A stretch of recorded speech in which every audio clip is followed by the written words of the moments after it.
Hello, my name is Benjamin Hertzsch. I'm a second year PhD student at the University of Edinburgh, and following up on Job Feldbrugge's talk, I would now like to present our progress on constraint simulations of cosmic walls and filaments from the Caustic skeleton model.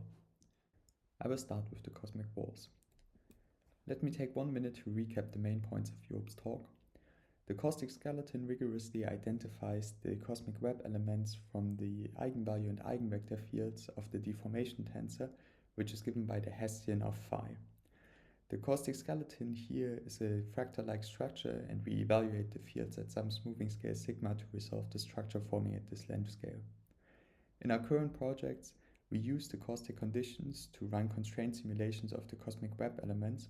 To this end, we translate the conditions on the eigenvalue and eigenvector fields on a condition of the geometry of the potential perturbation at the constraint point, expressed in terms of the field derivatives, which are defined here. So you can think of these field derivatives as the coefficients in a Taylor series of phi around the constraint point. The method is always the same. We sample a constraint realization T, so just the vector of these random field derivatives. We then impose them into the primordial field phi and run a simulation. In particular, in Job's talk, Job has shown that we have a new condition for the cosmic wall sinters, which for completeness is given here again. So this defines a cusp sheet, and in the cusp sheet, the point of maximal stretch. And I just want to stress here again that this constraint has two physical parameters, namely the smoothing scale sigma, corresponding to the length scale at which the caustic forms, and the growing mode BC at which collapse occurs, so the time of the wall formation. We can now run a simulation on this, and you can see in this visualization here that this beautifully works and that we get a very nice n-body simulation with a cosmic wall in the center of the box. In particular, the constraint point is also rather at the center, what you would visually identify as the center of the wall, not biased towards the bounding filaments and clusters. However, the Caustic condition is not quite enough for us yet, because we would like to infer mean fields from accurate field stackings. So to this end, we need very accurately oriented walls. We achieve this by a two-step process for orienting the walls, which we describe in detail in the paper. I just want to sketch this out here. So we start in the Lagrangian space from the sampled constraint realization T. From the algebra of the caustics, we can then identify the normal vectors of the caustics, and so we can set up an orientation vector system. We can then calculate the Euler angles that would rotate this system into the required orientation, say the x, y, and z axes. And we can then simply rotate the constraint realization T with some generalized rotation matrix with these Euler angles to get the perfectly oriented object in Lagrangian space. Since we then fully know the orientation of the object in Lagrangian space, we can evolve the orientation vectors into Eulerian space to construct the new orientation basis in Eulerian space. And now we can perform a passive rotation through the new Euler angles to rotate the coordinates x in such a way that in the rotated coordinates, the cosmic wall is perfectly oriented at the center of the box. So you can see the result here in the right panel. And we summarize this whole procedure in what we call a recipe for pancakes. So this consists of first sampling a constraint realization T for the chosen physical parameters sigma and BC. We then generate an unconstrained primordial potential perturbation phi and impose the Lagrangian oriented constraint T into this field. We then run the simulation on the constraint field phi c. And finally, from the embodied simulation, we orient the particle coordinates in Eulerian space and retrieve the observables. You can see the result of this whole procedure here for this high resolution simulation of a cosmic wall. So in the upper panel, you can see the density field sliced through the three relevant slices through the constraint point. So in the first panel, you have a face-on view of the cosmic wall, where the wall appears as a plane-like structure. And in the second and third panel, you have the slices through the other two axes of the wall, where it appears as a line-like structure. And this fully reveals that you have a nice planar structure here. You can also see that the cosmic wall is a moderate overdensity. And in particular, when you compare this to the particle mesh in the second panel, then you can very clearly see that the cosmic wall in the density field corresponds to a folding of the particle mesh onto itself. So it is very distinct from the cosmic background. This is also confirmed in the lower panel, where you can see the corresponding number of streams field, and you can see that the number of streams in the cosmic wall is 3, whereas the cosmological background is a single streaming region. So I hope with this plot you are very convinced that this method works excellently. And so we can now move on to run suites of constraint simulations to infer the mean fields of the cosmic walls. However, I've already mentioned that there are two free physical parameters, namely the smoothing scale sigma and the collapse time BC. And so a very relevant question becomes, when do cosmic walls form? What is a realistic choice of these two parameters that we should impose? We can answer this question very elegantly by using Rice's formula, which allows one to calculate the number density of a point-like constraint on a random field. So Rice's formula is given by an expectation value like this one of a weighted configuration of a constraint on the relevant statistic.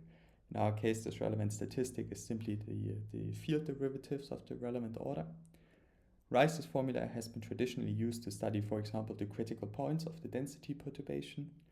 We use the Rice's formula here to evaluate the number density of the cosmic wall centers as a function of time for different smoothing scales, with the result shown in the right panel.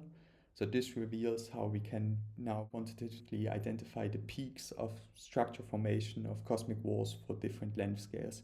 And you can see that smaller structure forms earlier, whereas late-time structure forms later, but we can now quantitatively say what is a realistic choice there. In our forthcoming paper, we also present the generalized Rice's formula, which is formally known in mathematics, but has not been applied in cosmology. So this new formula allows us to evaluate general expectation values of geometric constraints, and in particular, by using the cusp constraint, for the first time we can calculate the Lagrangian space area of cosmic wall, again as a function of time for different smoothing scales.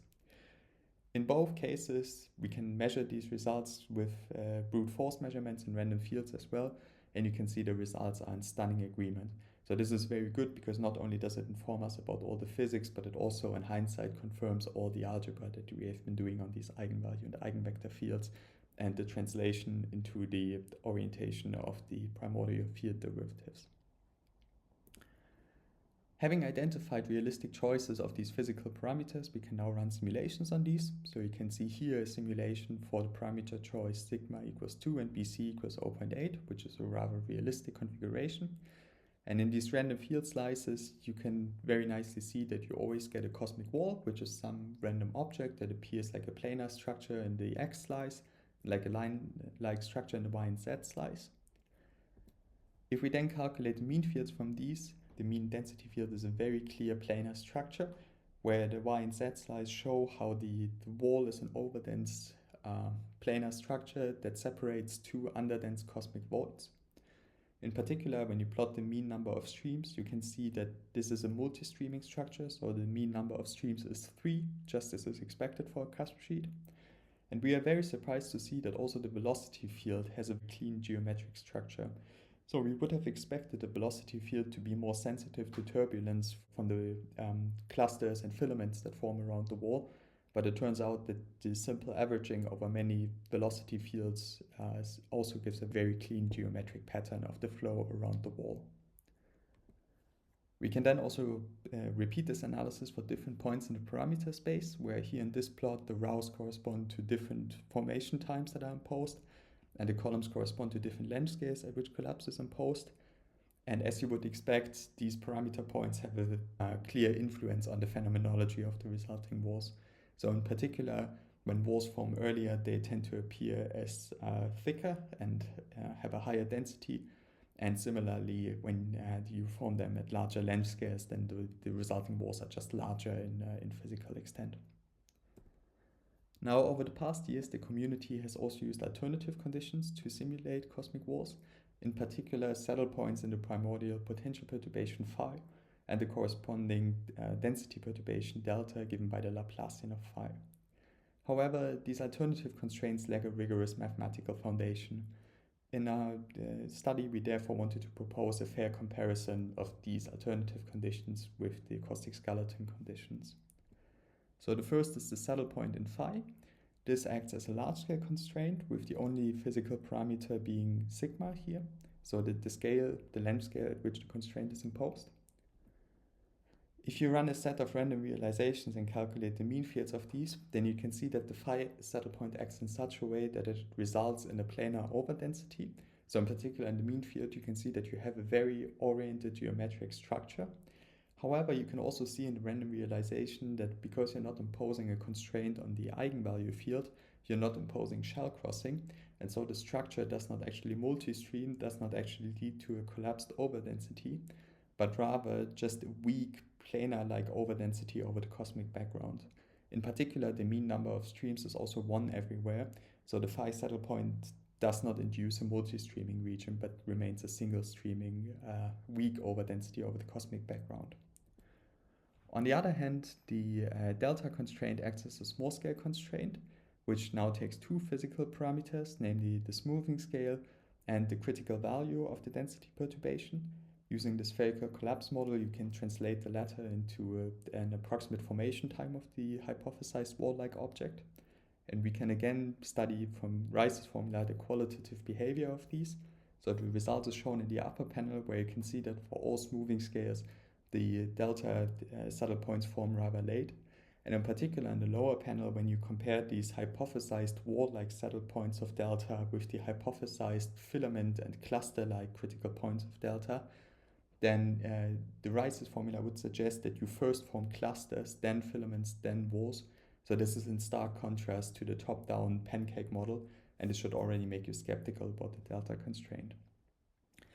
Indeed, when we run random simulations and calculate the mean fields, then we can very much see that the delta constraint is not working very well. Certainly it induces a high overdensity and shell crossing, but the resulting objects are not very wall-like. They look more like extended clusters or filamentary trunks, but not very geometric. And when you calculate the mean field, then you can very much see that this does not look like a planar wall-like structure. In particular, also when you plot the mean number of streams, you can see that this number is very high, meaning that because you impose a higher overdensity through the delta saddle point acting as a small-scale constraint, you get a lot of secondary collapse and you're not forming a clean 3-stream cosmic wall.